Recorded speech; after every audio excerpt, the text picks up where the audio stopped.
Good morning dear student.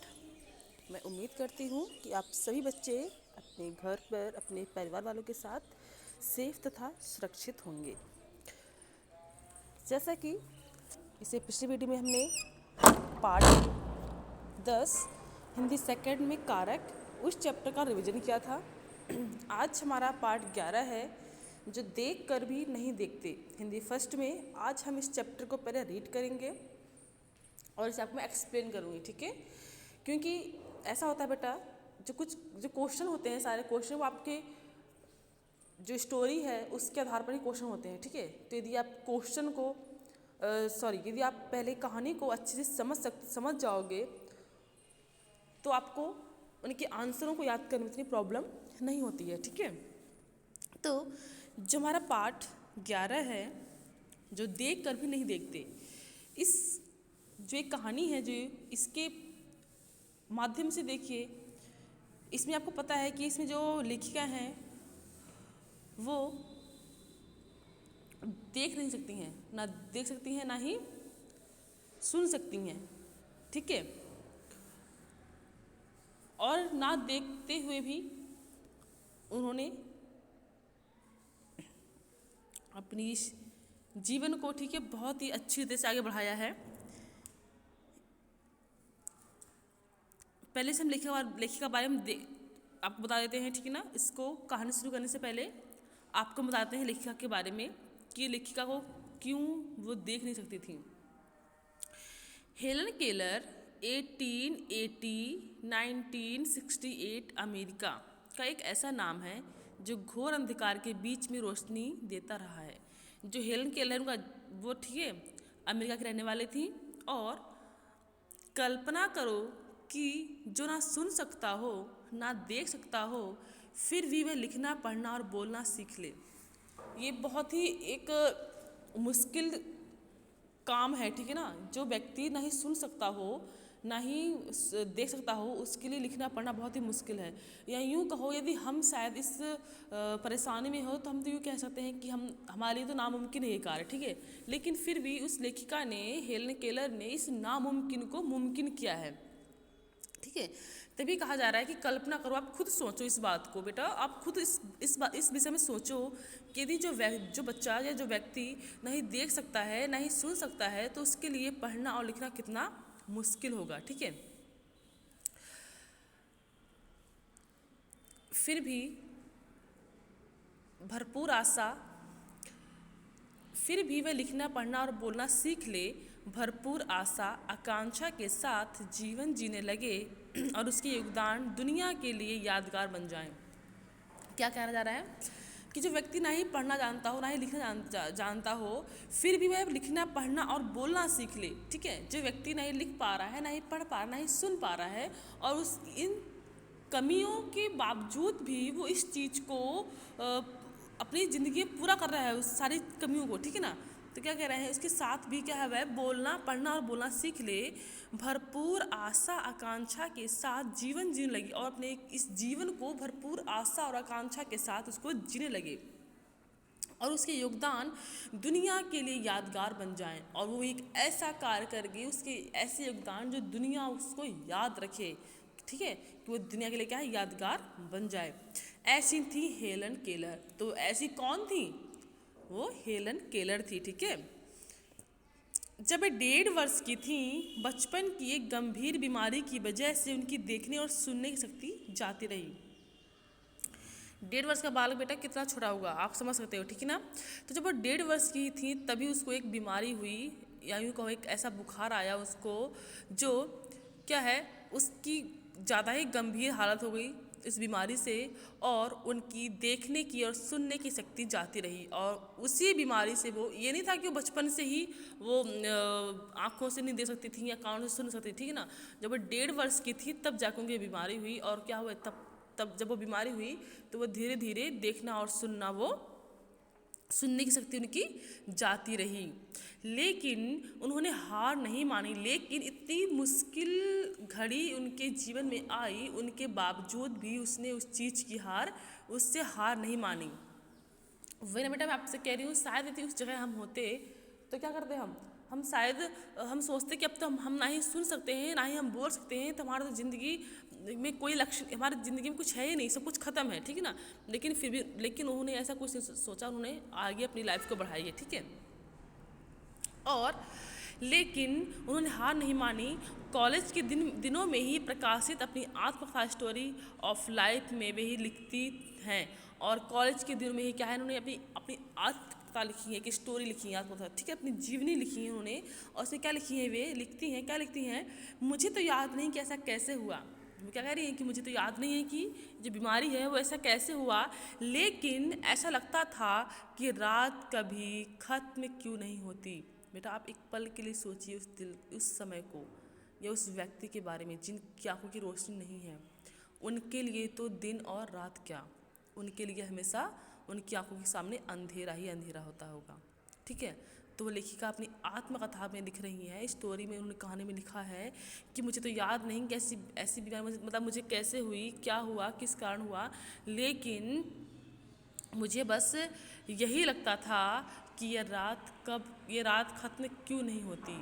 और शायद उनके जीवन में वो रात काली ग्रह छा गई थी, और उनके लिए कभी उजाला उनके नसीब में था ही नहीं, रोशनी देखना, ठीक है ना, अपनी आँखों से।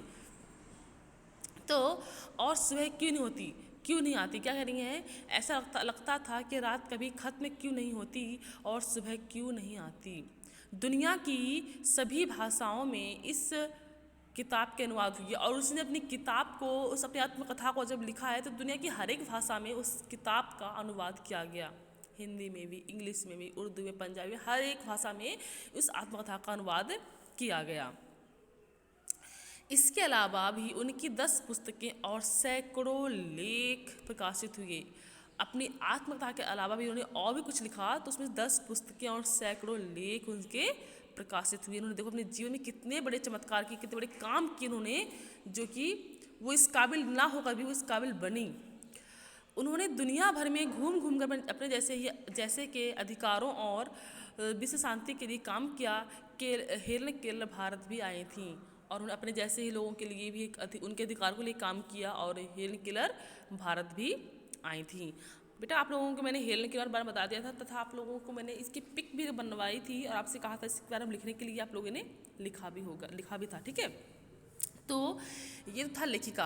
हमने लेखिका के बारे में पढ़ा कि लेखिका किस तरह से उनका जीवन था, उन्होंने किस तरह से अपने जीवन की कठिनाइयों को पार करके वो आगे हुई, और आज भारत में हेलन केलर का इतना बड़ा योगदान है कि आज सब उसे जानते हैं, ठीक है ना, वो एक यादगार बन गई हैं भारत की, ठीक है।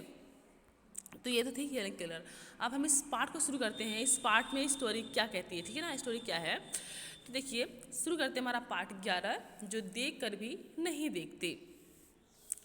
कभी कभी मैं अपने मित्रों की परीक्षा लेती हूँ, यह परखने के लिए कि वह क्या देखते हैं। वो क्या कहती है, कौन कह रही है, ये कह रही है लेखिका, कि कभी कभी मैं अपने मित्रों की परीक्षा लेती हूँ, यह देखने के लिए कि वो क्या देखते हैं, ठीक है, क्योंकि जो मित्र हैं वो तो उनकी तो आँखें हैं ना, वो देख सकते हैं।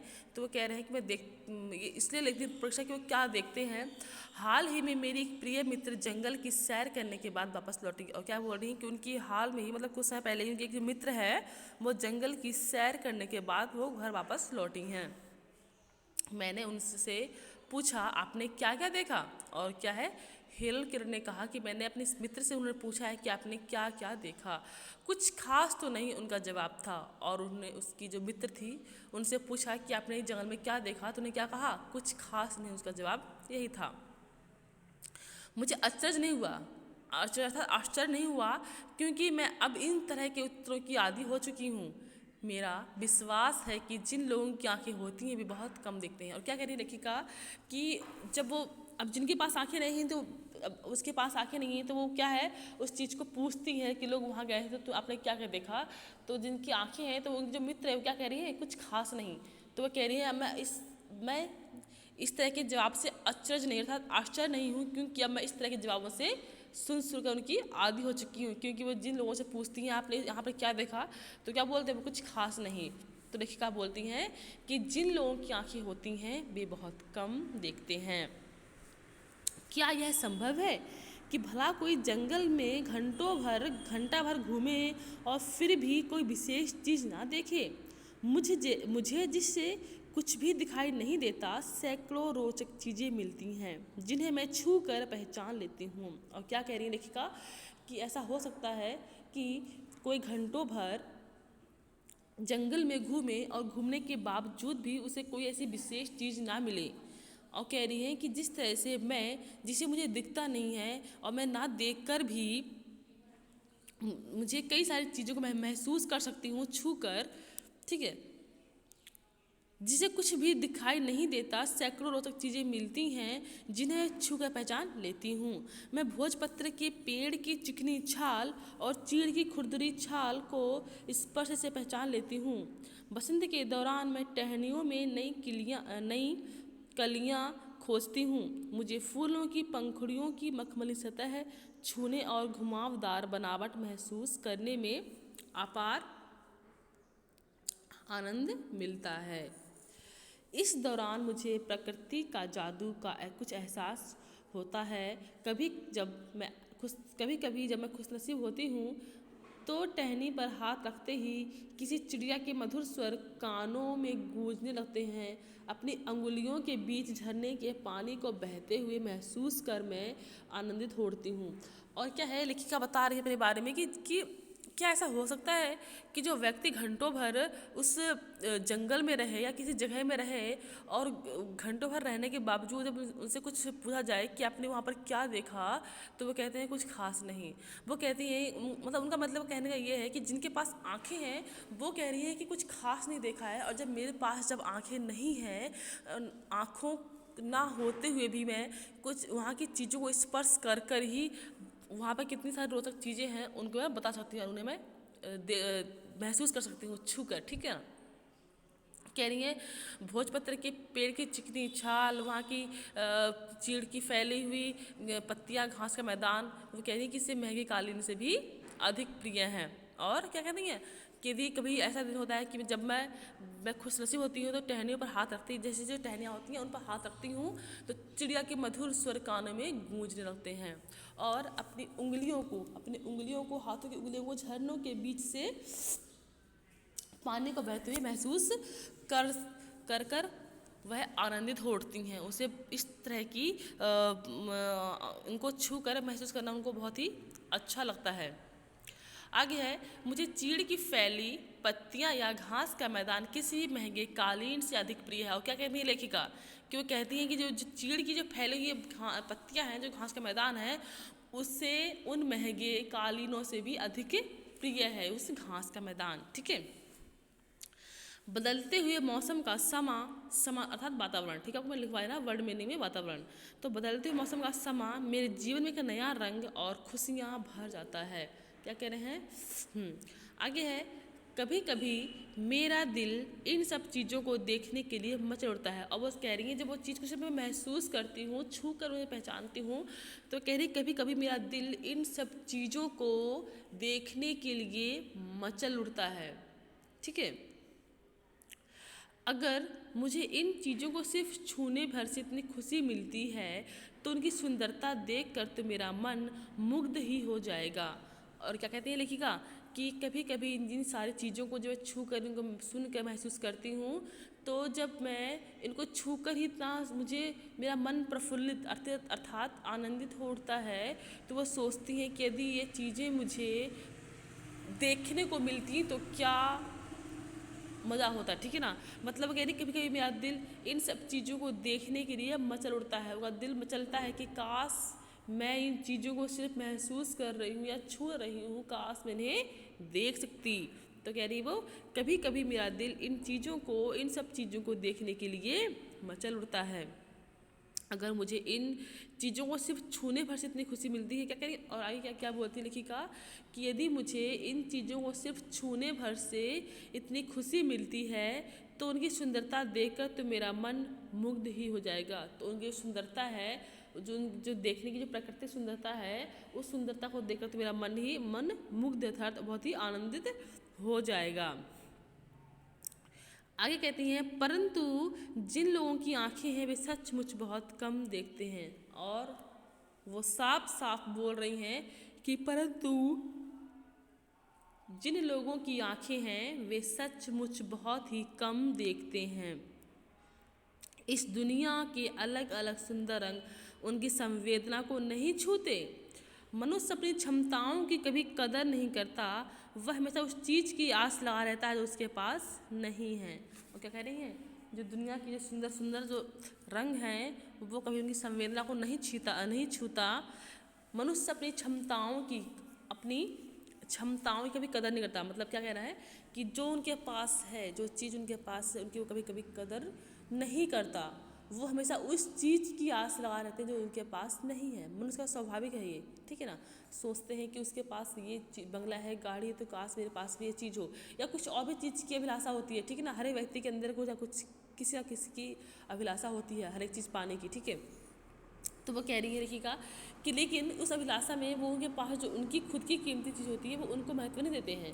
तो कह रहे हैं कि जो मनुष्य जो होता है वो अपनी क्षमताओं की कभी कदर नहीं करता है। वह हमेशा उस चीज़ की आस लगा रहता है जो उसके पास नहीं है, ठीक है। और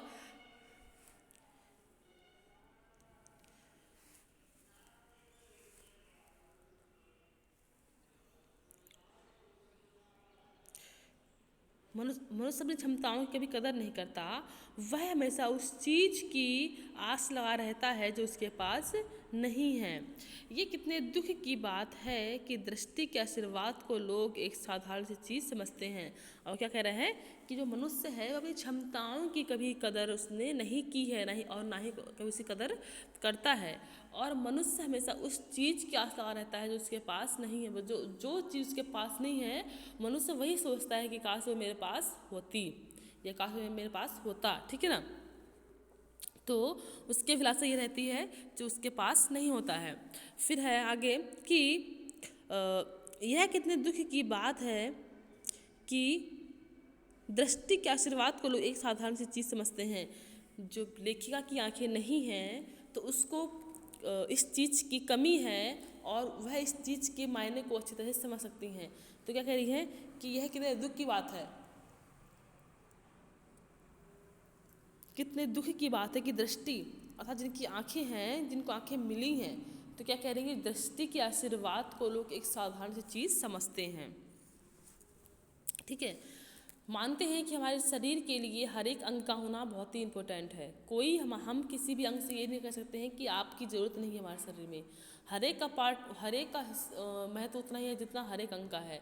मतलब पूरे शरीर के लिए, पूरे शरीर को कंफर्टेबल बनाने के लिए या फिर उसे स्वस्थ बनाने के लिए हर एक शरीर में हर एक अंग का सुरक्षित होना, हर एक अंग का होना जरूरी होता है। तो वही कहते हैं लेखिका कि मनुष्य दृष्टि के आशीर्वाद को एक साधारण सी चीज़ समझते हैं, ठीक है। और जबकि इस नियामत से जिंदगी की खुशियों से के इंद्रधनुषी रंगों से हरा भरा किया जा सकता है। क्या कह रही हैं, जबकि इस नियामत से जो देन है, जो ईश्वर की देन है, तो इस नियामत से जिंदगी को, जो है जिंदगी है, उसकी खुशियों को इंद्रधनुषी रंगों से हरा भरा किया जा सकता है, ठीक है ना। आपको मैंने क्वेश्चन लिखवाया है कि हेलन केयर ने किस नियामत माना है और क्यों। आपको उत्तर इसमें लिखा हुआ था कि हेलन केयर के साथ किसे माता नियामत माना है, दृष्टि को। क्योंकि दृष्टि के बिना, दृष्टि यदि आंखें हैं, रोशनी है, तो वो कह रही हैं कि आप जो चाहें वो कार्य कर सकते हो। अपने जीवन के लक्ष्य को आगे बढ़ने के लिए आपकी दृष्टि का आप में बहुत ही महत्व है, आपकी बहुत बड़ा योगदान है। तो वो कह रही है कि जबकि इस नियामत से, मतलब इस देन से जिंदगी को खुशियों की, ठीक है ना, अपनी ज़िंदगी को इस नियामत से अर्थात इस दृष्टि का आशीर्वाद से अपनी ज़िंदगी की रुचि को रंगों से हरा भरा हम कर सकते हैं।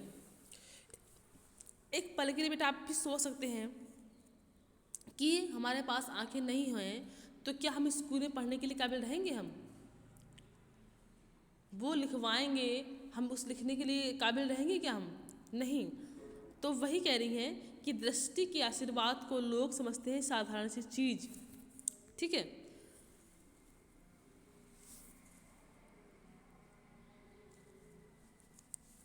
क्या कह रहे हैं, दृष्टि के आशीर्वाद को लोग समझते हैं साधारण सी चीज़ समझते हैं, ठीक है ना।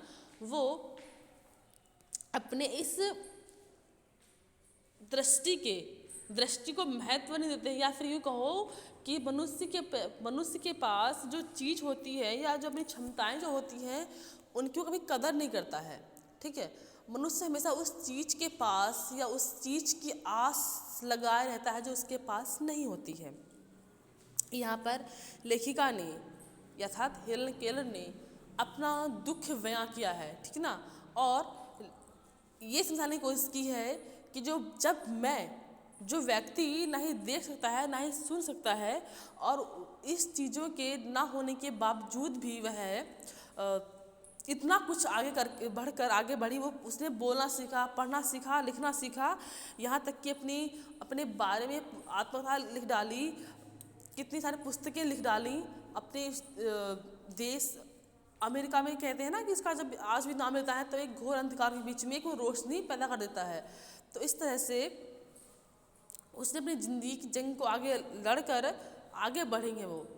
तो हमारे पास तो आंखें भी हैं, सुनने के लिए कान भी हैं, हम समझ भी है, तो हम तो अपनी ज़िंदगी को इससे और भी बेटर अच्छा करने के लिए हम क्षमता रखते हैं, ठीक है बेटा। तो ये जो हमारा पाठ था 11, इस पाठ में आपको हमने समझाया आज की लेखिका जो थी वो किस तरह से अपनी जीवन की जिंदगी को लड़कर उन्होंने क्या किया, उसको आगे पहुंची वो, ठीक है ना। और वो अपनी जो उनकी इच्छा थी, यहाँ तक कि वो कहती है लेखिका कि जो चीज़ को वो छू कर महसूस करती हैं, जैसे कि भोजपत्र के पेड़ की चिकनी छाल और चीड़ की फैली हुई घास की मखमली मैदान, ठीक है ना, और चिकनी छाल और चीड़ की खुरदरी छाल को वो कह रही है स्पर्श करने में जब इसे इतनी खुशी मिलती है, यदि वो उन चीज़ को देख सकती तो बात ही क्या थी, ठीक है। तो इस चैप्टर जो हमारा पार्ट 11 है, इस चैप्टर की आपको मैंने क्वेश्चन आंसर और शब्द अर्थ लिखवा दिए हैं। वो क्वेश्चन आंसर आपको रिवाइज करना है, उन्हें लर्न करना है, और आप एक बार फिर इस चैप्टर को पुनः पढ़ें, इसे समझें। यदि किसी बच्चे को कहीं प्रॉब्लम होती है, समझ में नहीं आता है, तो आप मुझसे पूछ सकते हैं इस चैप्टर के बारे में, ठीक। जो आज का हमारा चैप्टर था पार्ट 11, हमने पार्ट 11 के बारे में रिवीजन किया है इसका, जो देख कर भी नहीं देखते, ठीक है ना। आपको मैंने बताया था ना कि लेखिका कहाँ के रहने वाले थी, अमेरिका की, और उनको बीमारी कब हुई, वो 1.5 वर्ष की आयु में ही उनको एक गंभीर समस्या होने के कारण वह देखने और सुनने की शक्ति अपनी खोती रही या क्षमता अपनी खोती रही। और ये एक बहुत ही बेटा प्रेरणादायक एक हमारे लिए है, प्रेरणा है कि जो व्यक्ति ना ही सुन सकता है ना ही देख सकता है, तो वो व्यक्ति के लिए पढ़ना, लिखना, बोलना एक जंग के समान हो गया, ठीक है ना। तो आप लोगों को भी अपने मन में ये ठान लेना है, संकल्प करना है कि आपको भी अपने जीवन का एक लक्ष्य बनाना है सबसे पहले तो, ठीक है ना। आपको अपने जीवन का एक लक्ष्य बनाना है सबसे पहले, कि उस लक्ष्य में आपको किस रास्ते पे चलना है, कौन सा लक्ष्य आपके लिए बनाना है, और उस तरह से उस लक्ष्य को बनाकर फिर आपको अपनी मेहनत करनी है, ठीक है। तो जो पार्ट 11 है हमारा, जो देख कर भी नहीं देखते, इस चैप्टर के शब्द अर्थ, MCQ, fill in the blanks, word meaning, short and long, सारे क्वेश्चन आंसर आपको मैंने करा दिए हैं। ये सारे क्वेश्चन आंसर आपको याद करना है, ठीक है। जब आप स्कूल आओगे तो इन सारे क्वेश्चनों के जितने चैप्टर आपको मैंने रिवाइज करवाए हैं, आपको मैंने इससे पहले सेकंड चैप्टर था कारक, और आज ये पार्ट 10-11 जो कभी नहीं देखते, इन सारे चैप्टरों के क्वेश्चन आंसर की मैं टेस्ट लूँगी, पूछूंगी, साथ साथ में आपसे सुनूंगी भी मैं। ठीक है बेटा, तो आपको आज पार्ट 11 के चैप्टर के क्वेश्चन आंसर आपको याद करने हैं और इस पार्ट को भी पढ़ना है। ठीक बेटा, ओके, थैंक यू।